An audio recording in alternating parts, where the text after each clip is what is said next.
दोस्तों, हमारे देश में एक शासक ऐसा भी था जो कम तौलने पर व्यापारियों के शरीर से घटतौली के बराबर शरीर का मांस काट कर निकलवा लिया करता था। उसकी बाजार व्यवस्था कैसी थी? जीते हुए राज्यों की खूबसूरत जवान महिलाओं और लड़कियों तथा युद्ध में जिंदा बचे कुछ लोग जो हट्टे कट्टे रहा करते थे, उन्हें गुलाम बनाकर पशुओं के साथ रख के जानवरों की ही तरह बेचा करता था। उसने अपनी सेना को शक्तिशाली बनाने और सेना में हो रहे भ्रष्टाचार को रोकने के लिए क्या कदम उठाए थे? उसने जहां जहां आक्रमण किए, वहां की महिलाएं आग से दहकते कुंड में क्यों कूद जाया करती थीं? इसके अलावा बम्बन द्वीप का एक बड़ा मंदिर तोड़कर एक मस्जिद बनवाया। इतिहासकारों द्वारा उसकी क्रूरता के कई उदाहरण हैं जिन पर हम आज चर्चा करेंगे। इस वीडियो को हमने राजस्थान की एक सरकारी किताब के सोर्सेज द्वारा बनाया है जो पहले 11वीं कक्षा में पढ़ाई जाती थी। उस किताब का नाम था भारत का इतिहास एवं संस्कृति। अब वह किताब नहीं पढ़ाई जाती। दोस्तों, नमस्कार, जय हिंद। इस समय आप देख रहे हैं हमारा knowledgeable channel real great India, और आज हम आपके लिए लेकर आए हैं एक क्रूर सुल्तान अलाउद्दीन खिलजी की शासन व्यवस्था की कुछ रोचक जानकारियां। दोस्तों, अगर आप हमारा चैनल पहली बार देख रहे हैं तो प्लीज आप हमारे चैनल को सब्सक्राइब जरूर करें। अब हम कहानी की ओर चलते हैं। पहले हम उसका परिचय जान लेते हैं। अलाउद्दीन खिलजी खिलजी वंश का दूसरे नंबर का शासक था। वह सन 1296 से सन 1316 तक सुल्तान रहा। जुलाई सन 1296 में वह खिलजी वंश के संस्थापक सुल्तान जलालुद्दीन खिलजी, जो उसका ससुर भी था और सगा चाचा भी था, उसकी धोखे से हत्या करके खिलजी वंश का दूसरा सुल्तान बन गया। हालांकि उसके चाचा ने भी यही किया था। सन 1290 में जलालुद्दीन खिलजी ने अपने ही सुल्तान, जो गुलाम वंश का छोटी उम्र का शासक था, उसकी धोखे से हत्या करके खिलजी वंश की स्थापना की थी। ठीक उसी प्रकार अलाउद्दीन खिलजी ने सन 1296 में अपने चाचा की हत्या करके गद्दी छीन ली और सुल्तान बन गया। खैर, किसी अन्य वीडियो में हम गुलाम वंश की विधिवत चर्चा करेंगे। अभी तो हमारा विषय अलाउद्दीन खिलजी है। अलाउद्दीन खिलजी बहुत ही महत्वाकांक्षी शासक था।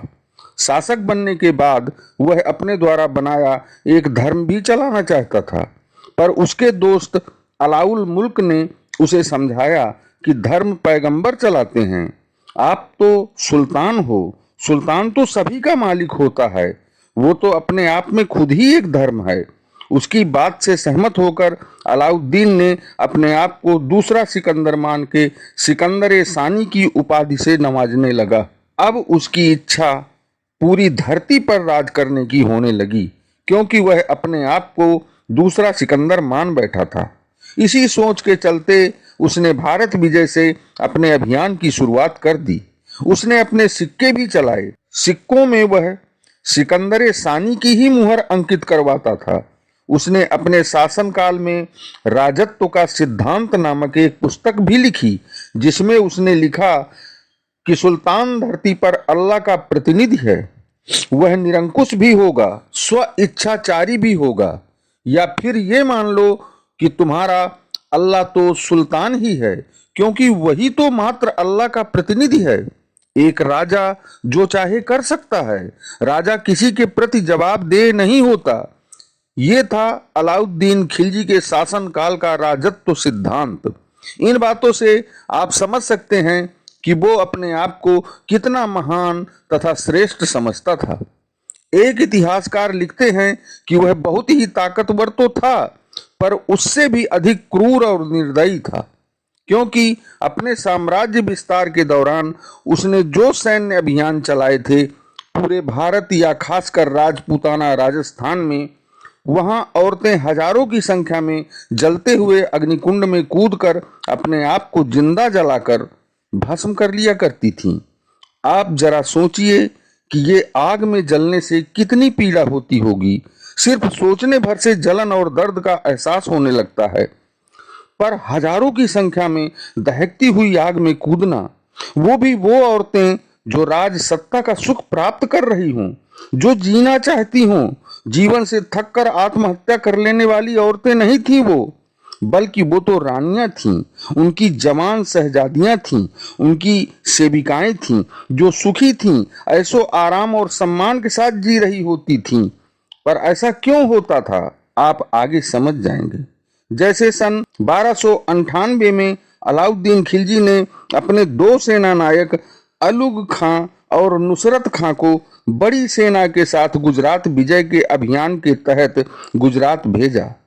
वहां के उस समय के शासक थे महाराज कर्ण बाघेला। कर्ण बाघेला युद्ध भूमि में पराजित हो गए तो उनकी पत्नी रानी कमला देवी को बंदी बनाकर दिल्ली ले जाया गया। दिल्ली में अलाउद्दीन ने उनको बहुत यातनाएं दी और अंत में जोर जबरदस्ती अपने हरम में शामिल कर लिया। कमला देवी के साथ क्या क्या किया गया होगा, क्योंकि वो बंदी बनाकर गुलाम की हैसियत से लाई गई थी, आप समझ सकते हैं। इस बात को याद करके राजपूताना की औरतें अपने सतीत्व की रक्षा के लिए, अपनी असमत लुटने से बचाने के लिए जीते जी किसी और मर्द से उनका सतीत्व भंग न हो पाए, इसलिए अपने जीवन को दहकती आग के हवाले कर दिया करती थी। इस प्रथा को जौहर करना कहा जाता था। दोस्तों, अलाउद्दीन ने राजपूताना में जहां जहां भी आक्रमण किए वहां जौहर भी होता रहा। उस समय हर किले में एक पवित्र अग्निकुंड का निर्माण जरूर कराया जाता था, ऐसे मौके के लिए कि जब युद्ध में शत्रु सेना विजयी हो तो किले में ही औरतें जौहर कर सकें, जिससे जिंदा शत्रुओं के हाथ में न पड़ पाएं। जब शत्रु सेना से मुकाबले के लिए राजा और सेना युद्ध भूमि पर जाते थे तो सभी केसरिया वस्त्र धारण कर लेते थे। इसका मतलब ये होता था कि शत्रु को मार के वापस आना है या खुद मर जाना है। इस धारणा को केसरिया करना कहा जाता था। जहां केसरिया भी होता था और जौहर भी होता था, उसको साका करना कहा जाता था। सन 1301 में रणथंभौर में साका हुआ, पर वहां का जौहर आग से नहीं बल्कि पानी से डूबकर किया गया था। इस विषय को आगे अन्य वीडियो में हम जरूर बताएंगे। उस समय रणथंभौर के शासक हम्मीर देव थे। 26 अगस्त सन 1303 में चित्तौड़ का साका हुआ था, जो बहुचर्चित साका था। चित्तौड़ में राव रतन सिंह के नेतृत्व में केसरिया और रानी पद्मावती के नेतृत्व में जौहर किया गया था। सन 1308 में सिवाना का साका हुआ था। उस समय वहां के शासक शीतल देव जी थे, जो बहुत ही विशाल कद काठी के थे। सन 1311 में जालौर का साका हुआ था। वहां के शासक कानड़ देव चौहान और उनके पुत्र बीरम देव थे। इस तरह अनेकों सैन्य अभियान अलाउद्दीन के द्वारा किए गए थे। वो जहां भी आक्रमण करता था वहां बच्चे और बूढ़ों को तो मार दिया जाता था। सैनिक वैसे भी युद्ध में मारे जाते थे। बाकी महिलाओं को कैद करके अपने हरम में दासी बना लिया जाता था और उनकी खरीद बिक्री भी की जाती थी। पर पुरुष का स्पर्श उनके शरीर पर न हो पाए, इसलिए उस समय हिंदू महिलाएं जौहर कर लेती थीं। सोर्सेज के मुताबिक सन 1311 में ही खिलजी ने अपने खास सेनापति मलिक काफूर को मदुरा अभियान में बड़ी सेना के साथ भेजा था। मदुरा, जिसे मदुराई भी कहा जाता था, जो आज तमिलनाडु राज्य में है, वहां के शासक वीर पांड्या थे, जिन्हें काफूर ने पराजित करके मदुरा को बुरी तरह लूटा था। ये मेरी अपनी सोच नहीं है, ये भारत का इतिहास एवं संस्कृति नामक पुस्तक के पेज संख्या 222 में लिखी जानकारी के मुताबिक लिखा गया है। मदुरा की लूट से 10 करोड़ टका दिल्ली लाया गया था, जो उस समय बहुत ही बड़ी रकम हुआ करती थी। आज के रुपए में उसे बदला जाए तो गिनने के लिए कई मशीनें लगानी पड़ेंगी। आगे बम्बन द्वीप, जिसे रामेश्वरम द्वीप भी कहा जाता है, वहां मलिक काफूर द्वारा एक विशाल मंदिर तोड़कर मस्जिद बनवाई गई थी, जो अलाउद्दीन के नाम पर अलाई मस्जिद के नाम से जानी जाती है। इस तरह उसके बहुत से अभियान हुए थे, पर आज का विषय उसकी शासन व्यवस्था और बाजार तथा सैन्य प्रणाली पर आधारित है। हम मुख्य विषय पर आगे बढ़ते हैं। महिलाओं को पशु बाजार में क्यों बेचा जाता था? दोस्तों, व्यापारियों के शरीर का मांस क्यों निकाल लिया जाता था? उसकी विजय का राज क्या था? उसके शासनकाल में बाजार के अधिकारी को शहनाई मंडी की उपाधि से जाना जाता था। हर कैटेगरी की सामग्री के बेचने की व्यवस्था अलग अलग थी। महिला गुलाम और पशुओं में कोई अंतर नहीं रखा जाता था। जैसे घोड़ा, गधा आदि खरीद कर सेवा के लिए लाए जाते थे, उनका काम मालिक को आराम देना और मालिक की सेवा करना रहता था। उसी प्रकार महिला गुलाम का काम भी मालिक की मनमर्जी के मुताबिक कार्य करना हुआ करता था। मालिक चाहे जो करवाए, गुलाम महिला ना नहीं कर सकती थी, ना ही उसकी कोई तरफदारी कर सकता था, क्योंकि वो तो खरीद कर लाई गई थी। ये मान लो बोलता हुआ जानवर, बस इससे आगे कोई हैसियत नहीं। गुलामों के पास तो प्रार्थना करके दया की भीख मांगने का भी अधिकार नहीं था। सिर्फ मालिक की जो जरूरत हो उसे पूरी करो। वैसे गुलाम प्रथा और पहले से चल रही थी। खाने पीने आदि की दुकानों, राशन आदि की दुकानों में रेट लिस्ट टांगना अनिवार्य था। कोई व्यापारी घटतौली नहीं कर सकता था। कम तौलने पर व्यापारी के शरीर से जितनी वस्तु कम होती थी, उतना मांस काट कर निकाल लिया जाता था।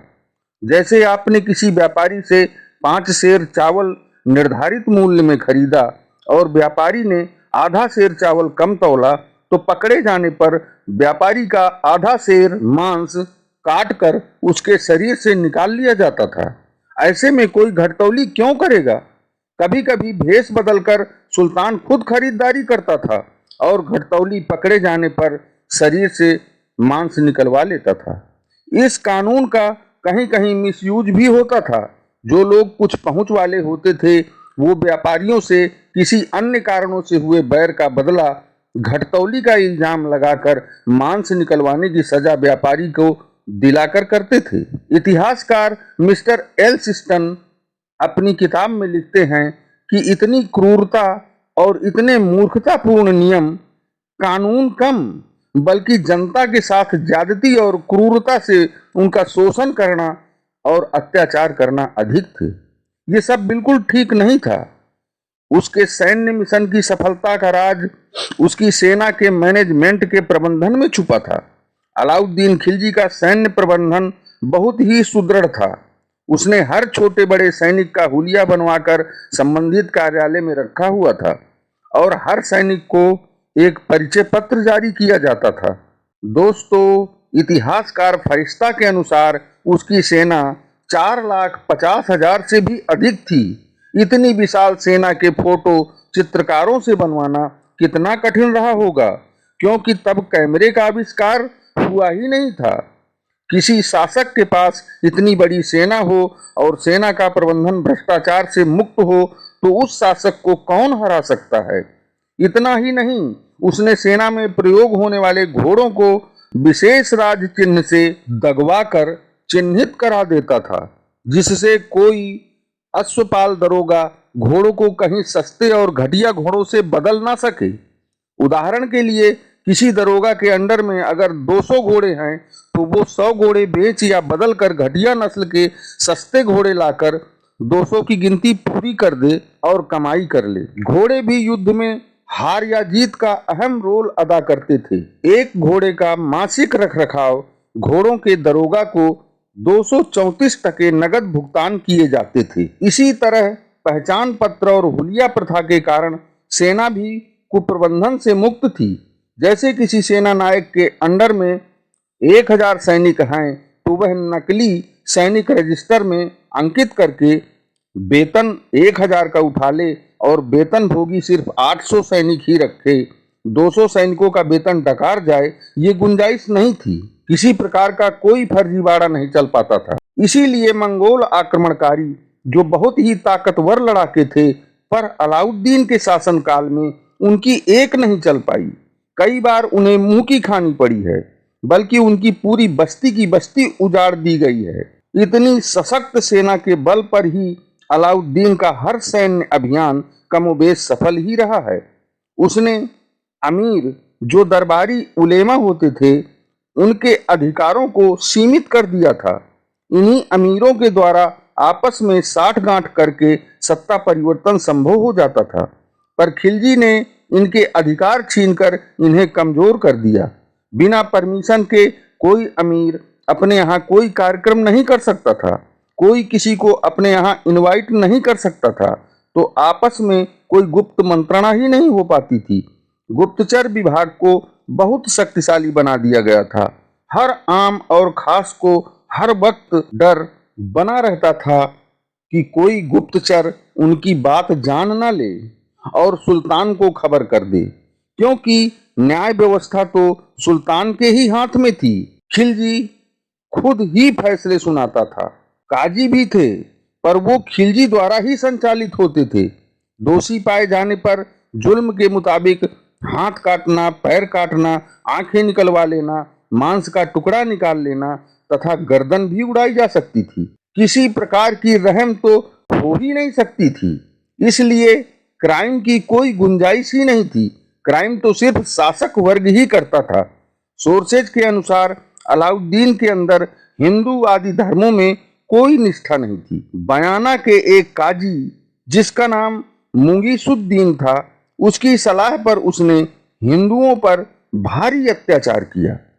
उनकी औरतों को गुलाम बनाकर इस्तेमाल करना या बेचना, पूरे हालात लिखना या बताना कम समय में तो संभव है ही नहीं।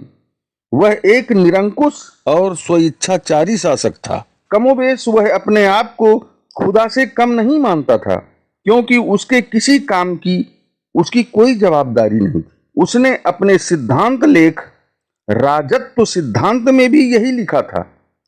दोस्तों, हमारा यह प्रयास आपको कैसा लगा कमेंट बॉक्स में जरूर लिखें। अगले हफ्ते फिर मिलते हैं एक नई ऐतिहासिक रोमांचक स्टोरी लेकर। धन्यवाद।